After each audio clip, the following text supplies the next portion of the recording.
오늘 본문은 10명의 나환자들이 예수님을 만나고 병이 낫습니다. 기적을 맛본 다음, 그 다음 그들이 어떻게 되었는가, 무엇을 했는가 하는 것을 우리에게 전해주고 있습니다. 그러면서 오늘 본문을 통하여 하나님이 우리에게 묻습니다. 그대들이 은혜를 받은 그 다음에 그대들은 무엇을 했는가? 은혜 받은 이후에 그들은 어떻게 되었는가? 우리에게 도전하고 있습니다. 그래서 오늘 설교 제목이 그 다음엔입니다. 예수님을 만난 그 다음에 여러분은 어찌 되었습니까? 능력의 주님을 만나 병고침을 받은 다음에 여러분은 무엇이 달라졌습니까? 신앙생활이 깊어지고 집사님이 되시고 군사님이 되시고 안수 집사님이 되시고 장로님이 되시고 목사님이 된 그 다음에 여러분은 무엇을 하고 계십니까? 수많은 기도의 응답을 자랑하는 여러분, 그 다음에 그 응답이 여러분의 인생에 무엇을 바꾸어 주었습니까? 예수 믿고 생활도 달라지고 많은 것을 얻었습니다. 그것이 무슨 의미가 있습니까? So what? 병원 앰뷸런스 구급차를 운전하는 젊은 집사님이 계십니다. 걸핏하면 불평입니다. 위험한 운전을 감당해야 될 일 자체가 불만스럽기 짝이 없습니다. 위험 수당이 적다고 불평을 늘어놓았습니다. 그러다가 어느 날 둘째 아기가 태어났습니다. 간호사가 아기의 손가락을 셉니다. 하나, 둘, 셋, 넷. 손가락이 정확하게 10개를 달고 나온 것이 어쩜 그렇게 감사한지 눈물이 핑 돌았습니다. 그리고 생각해보니 자신에게 감사한 것이 너무나도 많이 있었습니다. 온몸에 화상을 입고 자지러지게 웃는 아이를 병원에 내려놓았습니다. 안쓰럽게 생각하다가 자기 자신에게는 이런 어려움이 없다는 사실이 일상생활이 너무나도 감사하게 여겨지기 시작했습니다. 교통사고로 머리는 깨어지고 팔다리가 부러진 교통사고 환자를 병원에 내려놓고 안쓰럽게 생각하다가 자기가 위험한 운전을 했지만 지금까지 하나님이 보호해 주셔서 이런 큰 어려움이 없다는 사실에 감사하기 시작했습니다. 불이 나 온 가족이 실려왔습니다. 또 작은 병원에서 더 이상 자신이 없다고 포기해버린 환자를 큰 병원으로 옮겨주면서 안쓰럽게 내려놓고는 자기 자신에게는, 우리 가정에는 이런 커다란 어려움이 없다는 사실이 감사하기 시작했습니다. 돌이켜보니 모든 것이 감사였는데, 하나님께서 감사할 수 있는 순간순간을 내게 주셨는데 나는 왜 이렇게 불평, 불만, 원망이 많았던지 자기 자신의 가슴을 치게 되었습니다. 오늘 본문 사마리아와 갈릴리 사이 어느 구석진 마을에 나환자들이 모여 살고 있었습니다. 대부분 유대인들이 있는데 평상시 같으면 상종도 하지 않았을 사마리아 사람이 한 사람 끼어 있었습니다. 동병상련일까요? 예수께서 지나가신다는 소문입니다. 몰려 나왔습니다마는 가까이 갈 수가 없었습니다. 나환자들이 일반 사람 가까이 갈 수가 없는 것은 물론 저만큼 일반인들이 오면은 입에다 손을 대고 나는 부정하다 부정하다 외치면서 그들이 가까이 오지 못하도록 자기 자신이 나환자라는 사실을 세상 사람들에게 알리도록 되어 있었습니다. 그래서 오늘 본문 12절입니다. 멀리 서서 예수 선생님의 우리를 불쌍히 여기소서, 이 한마디 말 속에 피 맺힌 한이 서려 있습니다. 이 환자의 고통이 서려 있습니다. 가족으로부터 버림을 받은 병입니다. 보고 싶은 자식들, 가족을 볼 수도 만날 수도 없습니다. 저주받은 병으로 취급이 되어졌습니다. 내 인생은 과연 저주받은 인생인가? 영적인 고통이 있었습니다.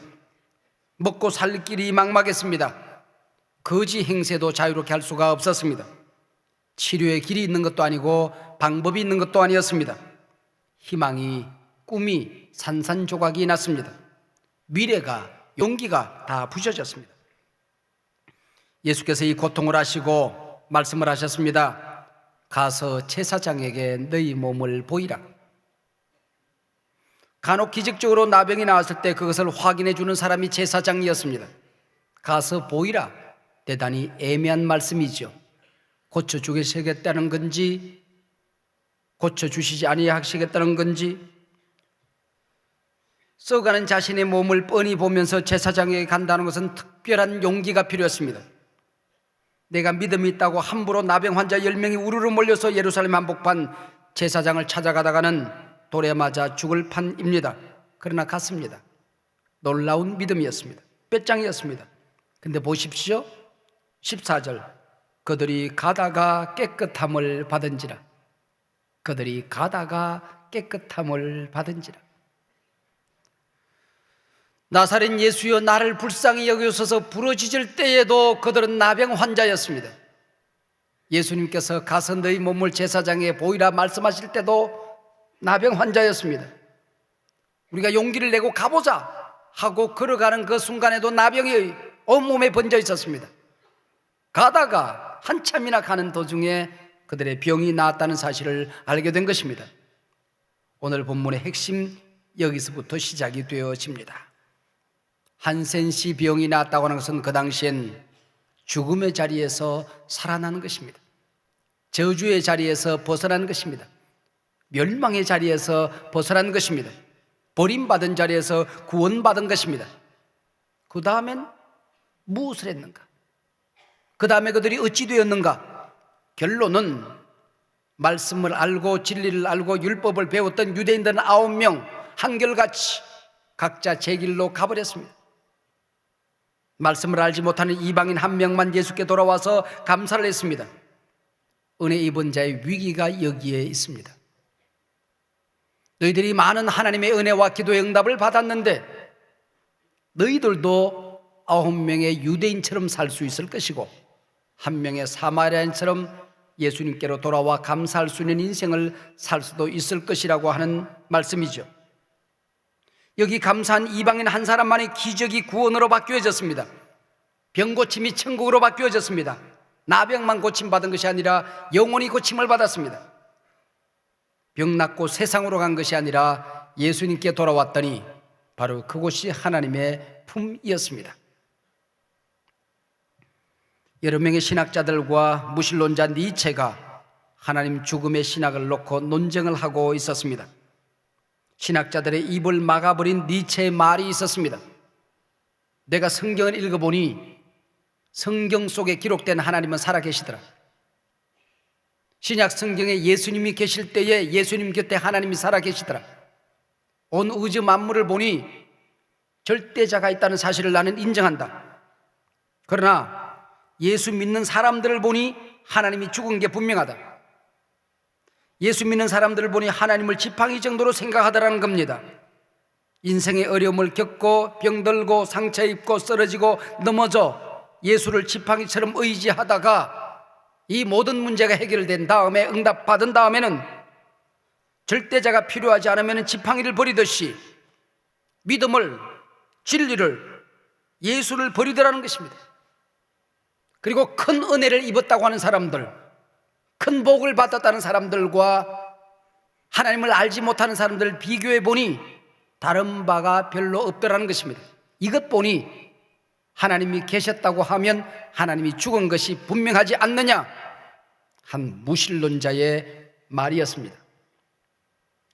병만 고침받고 도망간 9명의 유대인들도 예수 선생이 우리를 불쌍히 여기소서 부르짖어 기도할 수 있었습니다. 예수의 소문을 듣고 낫고 싶은 열망이 있었습니다. 예수님의 능력을 인정했습니다. 그분에게 가면 어떤 병에 걸렸든지 낫는다고 하더라. 예수님을 인정했습니다.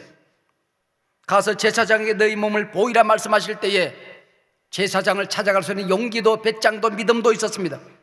어쩌면 먼저 달려갈 수도 있었을 것입니다. 그러나 병 나은 이후에 한 사람 이방인처럼 예수님께 돌아오지 않았습니다. 돌아오기 전에 사마리아인이 이 9명의 유대인들에게 권면하지 않았을까요? 이보시오, 우리의 몸이 나았어요. 우리 나병이 우리 몸을 떠났어요. 우리 몸이 깨끗해졌어요. 우리를 고쳐주신 그분에게 가서 감사해야 되지 않을까요? 이보시오, 그렇게 하면 어떻게 해요? 이리 오시오.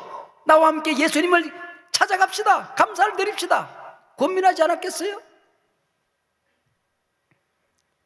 병이 나은 다음 9명은 어디로 갔을까요? 그 다음에 그들이 뭘 했을까요? 동일한 본문을 기록하고 있는, 동일한 사건을 기록하고 있는 다른 본문을 아무리 뒤져보아도 이 9명이 돌아가서 무슨 일을 했는지 어떤 기록도 없습니다. 그만큼 감사를 잊어버리고 각자 제 길로 가서 살았던 삶, 아무런 가치가 없다고 하는 성경의 증언이죠. 근데 짓궂은 생각이 드는 겁니다. 이들이 왜 안 왔을까? 뭘 하느라고 감사를 잊어버렸을까? 그래서 조용히 눈을 감고 내 좋은 상상의 나래를 펴기 시작했습니다.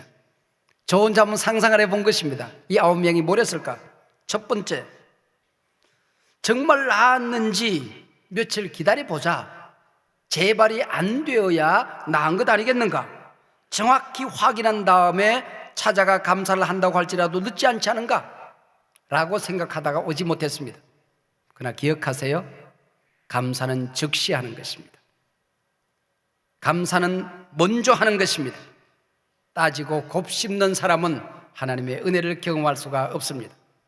두 번째 사람, 이 몸을 가지고 예수님께 갈 것 없지 않느냐? 이 냄새나는 나병의 옷을 입고 집에 가서 목욕하고 새 옷 입고 그래도 계란줄이라도 사들고 그리고 예수님께 찾아가서 인사를 드리자 생각했을 것입니다. 세 번째 나병 환자, 이게 그분이 말씀 한마디 했다고 이렇게 깨끗이 나았겠어? 그동안 다 여러 가지 이유가 있었을 거야. 내가 다른 사람들보다 좀 더 부지런했잖아. 아침 일어나서 내가 언덕 올라가서 내가 운동도 했지, 쑥도 내가 제일 많이 캐먹었지, 민간요법이란 요법은 다 해봤지. 이게 다 효험이 거기 있어서 그렇게 됐을 거야. 모든 찬양을 민간요법과 자기의 노력에다가 돌리고 맙니다. 네 번째 사람, 예수가 뭐 한 게 뭐 있나? 제사장에 가서 내 몸을 보이라. 그건 누가 못해? 그게 뭐 감사까지 할 게 뭐 있겠어? 그러고 그 자리를 떠난 겁니다. 다섯 번째 사람입니다. 제사장에게 보이라 말씀하신 얘기는 신분의 보장을 받으라는 얘기인데, 출세한 다음에 가야지, 성공한 다음에 명함이라도 근사하게 턱 찍어가지고 어깨에 힘 좀 주고 그리고 가야 되지 않겠나라고 생각했을 것입니다. 그러나 여러분, 어깨에 힘 주고 하는 헌신, 감사, 하나님이 받지 않습니다. 여섯 번째 사람, 나병 환자로 있을 때에 상처받은 게 많아요. 무시하는 사람, 돌 던지는 아이들, 배신한 친구, 그놈들 일일이 찾아다니며 복수하다가 예수님께 가는 기회를 잃어버렸습니다. 일곱 번째 나병 환자입니다. 보니 온몸이 깨끗해졌습니다. 펄쩍펄쩍 뛰면서 야호 소리를 지릅니다. 너무너무 기분 좋아서 동네 들어갔더니 옛날 친구들이 반겨 맞아줍니다. 그 친구들 손잡고 술집에 가서 병철이 만나서 하느라고 2차, 3차, 4차 이 노래방 저 노래방 뛰어다니다가 감사의 기회를 잃어버렸습니다. 여덟 번째 사람, 보고 싶은 사람 찾아다닙니다. 집에 갔다가 처갓집에 갔다가 외갓집에 갔다가 고모네 집에 갔다가 이모네 집에 갔다가 오늘은 초등학교 동창생, 내일은 중학교 동창생, 고등학교 동창생 친구들 여기저기 만나고 다니다가 예수님 만날 기회를 잃어버렸습니다. 아홉 번째 나병 환자, 집에 들어갔더니 왠지 집이 찬바람이 쐐 납니다. 마누라가 고무신을 거꾸로 신었습니다. 도망간 마누라 찾아서 이 동네 저 동네 뛰어다니다가 예수님께 갈 기회를 잊어버렸습니다. 물론 성경에 없는 얘기지요. 저 혼자 그렇게 상상을 해본 것입니다. 그러나 여기에 중요한 진리가 있습니다. 오늘 본문, 우리가 믿음이라고 생각했던 것들 가운데에 믿음 아닌 가짜들이 얼마든지 있을 수 있다는 얘기입니다. 스스로 속지 말라는 겁니다. 예수는 능력이 많다고 하더라. 예수 만나면 어떤 병에 걸렸든지 기적이 일어난다고 하더라. 불가능이 없다고 하더라. 예수님에 관한 많은 지식이 믿음이 아닐 수 있다는 사실입니다. 심지어는 성경적인 지식도 얼마든지 지식에 끝날 수 있는 위험성이 있다는 것을 본문이 우리에게 말씀하고 있습니다. 달려나와 부르짖었습니다. 기도했습니다. 통곡하고 애원했습니다. 자기 한으로 끝날 수가 있다는 것입니다. 여러분, 교회 와서 눈물을 흘리며 기도하는 것 귀한 일이지요. 그러나 그것은 진정한 믿음, 진정한 은혜로 나아가는 통로가 될 수 있을지언정 눈물 자체가 믿음은 아닐 수 있다는 것입니다. 어떤 선교사님이 설교를 했더니 할머니 한 분이 앞자리에 앉아서 눈물을 훌쩍 흘려요. 선교사님이 서툰 말로 설교를 했는데 은혜를 받으니까 너무 좋아서 내려가자마자 할머니 손을 덥석 잡고, 할머니 오늘 은혜 받았어요? 제 설교 어디에 은혜가 되었어요? 그랬더니 할머니가 하시는 말씀, 선교사님의 눈이 새파란 게 며칠 전에 죽은 우리 고양이 새끼 눈가라고 똑같아가지고 죽은 고양이 생각에 내가 눈물을 흘렸노라고. 여러분, 교회 와서 울 때 자기 한스러움에 울고 끝날 수도 있다는 사실을 여러분 기억해야 됩니다. 하나님이 은혜 통로를 주셨는데 거기서 끝나고 마는 거죠. 어려움이 있습니다. 신비적인 능력을 강구합니다. 문제가 있을 때마다 하나님을 찾아옵니다. 그러나 그것만 가지고는 믿음이 아닙니다. 어려움이 있을 때 하나님을 찾아오는 것 얼마든지 귀한 일이나 그걸로 끝날 수 있어요. 아이들 수능고사를 앞두고 100일 특별 기도를 합니다. 100일 새벽 기도합니다. 어려움이 있을 때에 어떤 결단 기도를 하고 금식 기도를 합니다. 그리고 끝난 다음에 그 결과 여하에 따라서 여러분이 기도한 것이 어떤 관계가 있었습니까? 그것이 그렇게 감사하던가요? 아니면 예기치 않은 다른 결과가 왔을 때에 기도한 것 때문에 넘어지지 않고 승리할 수 있었습니까? 그걸 우리에게 묻는 거죠. 병이 나았습니다. 다쳤던 사업의 문이 열렸습니다. 많은 돈을 벌었습니다. 그것이 곧 믿음은 아니라는 것입니다. 성공한 다음에 그 다음엔 사랑하는 여러분, 병 낫는 기적을 넘어 구원 얻는 기적까지 가야 합니다. 내 믿음이 너를 구원하였느니라, 이 말씀을 들어야 합니다. 은혜 받은 기적을 넘어서 감사하는 기적까지 가야 합니다. 만약에 오늘 우리가 그 9은 어디 있느냐, 이 주님의 안타까운 음성을 들어야 한다고 한다면 비극이죠. 몸이 낫는 기적을 넘어 삶이 치유되고 삶이 변하는 기적까지 가야 합니다. 어떤 목사님이 청년교회에 가서 설교를 했어요. 그날 설교 내용이 물이 변하여 포도주가 된 이적입니다. 설교가 끝나고 난 다음에 청년 한 사람이 목사님께 달려왔습니다. 목사님, 오늘도 물이 변하여 포도주가 되는 사건이 있습니까? 그런 일이 없는데 왜 그런 설교를 하십니까? 아니, 있다고. 아니, 그런 일이 어디 있습니까? 우리 아무개 집사님 집에 가보라고.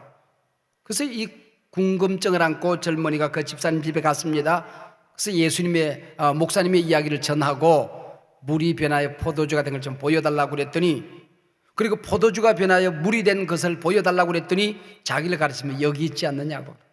그게 무슨 얘기입니까? 자기가 조그마한 중소기업을 운영하다가 부도를 만나서 술 한잔 할 수 없는 자기 자신이 술독에 빠져서 알코올 중독자가 된 겁니다. 그랬더니 이게 물이 변하여 술로 바뀌어진 것 아니냐, 그 얘기입니다. 그러다가 거기서 예수님을 만났습니다. 전도자를 만나서 거기서 복음을 영접하고 예수 믿는 하나님의 자녀가 되었습니다.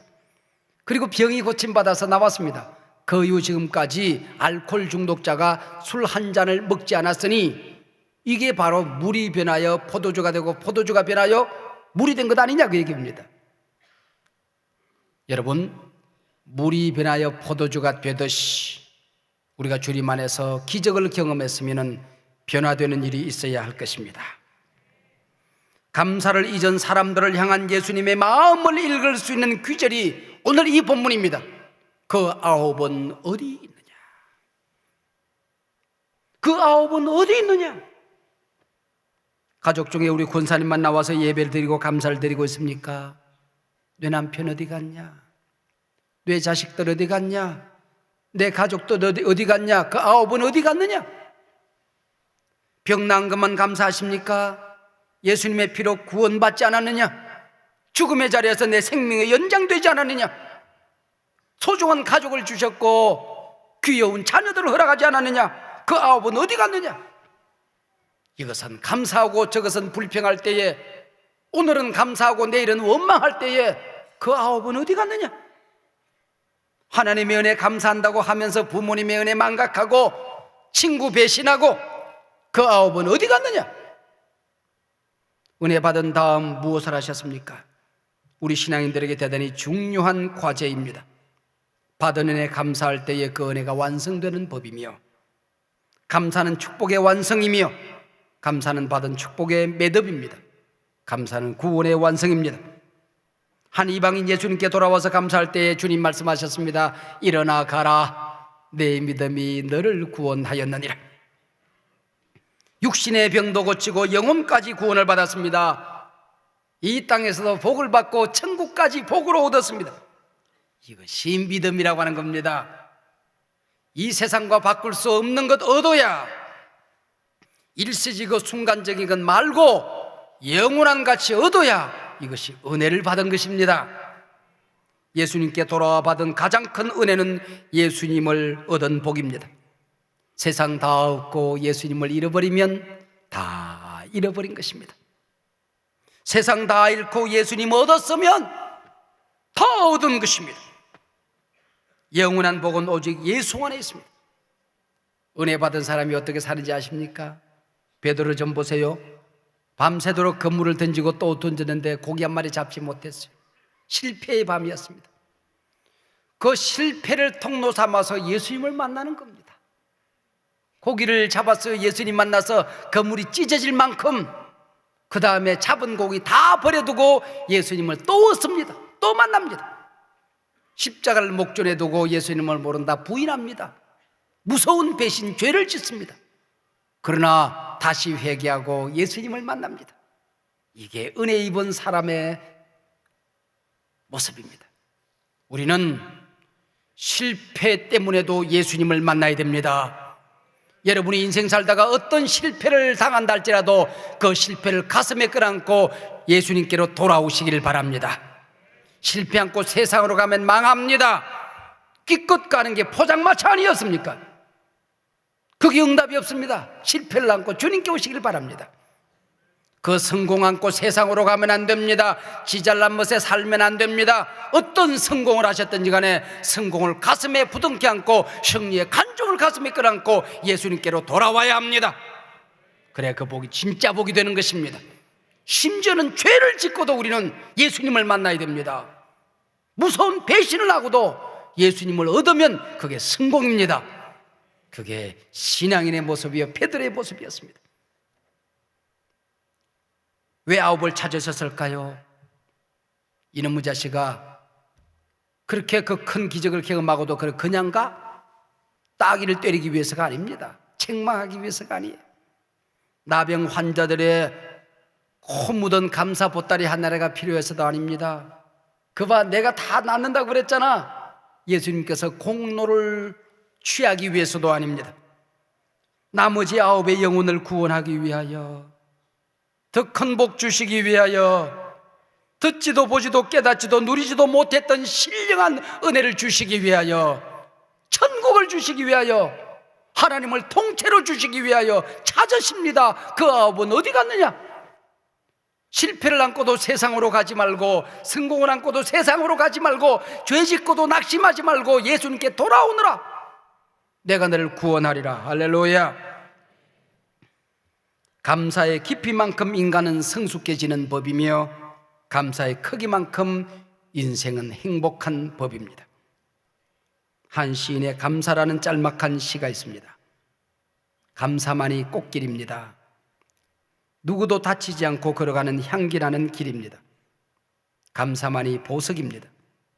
슬프고 힘들 때도 감사할 수 있으면 삶은 어느 순간 보석으로 빛이 납니다. 감사만이 기도입니다. 기도 한 줄 외우지 못해도 그저 고맙다 고맙다 되풀이하다 보면 어느 날 삶 자체가 기도의 강으로 흘러 가만히 눈물 흘리는 자신을 보며 감동하게 될 것입니다.